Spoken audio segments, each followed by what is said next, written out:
अस्सलाम वालेकुम। आप तमाम लोगों को जुमे की बहुत बहुत मुबारकबाद। आज सैयदुल अय्याम है।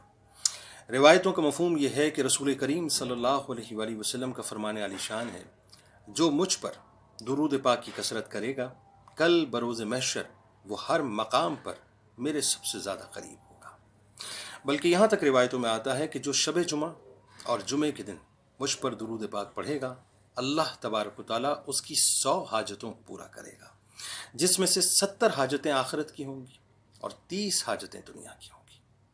यानी आखिरत में जिस वक्त हमारा कोई पुरसान हाल नहीं होगा, ये दुरूद पाक हमारा मददगार होगा। बल्कि यहाँ तक रिवायत में आता है कि अल्लाह ताला एक फ़रिश्ते को मुकर्रर करता है, जो इस दुरूद पाक को हदियतन मेरी बारगाह में लेके आता है, जैसे तुम एक दूसरे को हदिये पेश करते हो, और मुझे बतलाता है कि फ़लाँ उम्मती ने, फ़लाँ के बेटे ने, फ़लाँ कबीले वाले ने आपकी बारगाह में दुरूद भेजा है, और मैं उसे सफ़ेद सहीफ़े पर महफूज कर लेता हूँ। आज जुमे के दिन कोशिश कीजिए कि कसरत से दुरूद पाक पढ़िए। अल्लाह तबारक व तआला आपका, हमारा, हम सब का हामी नासिर हो। अस्सलाम वालेकुम।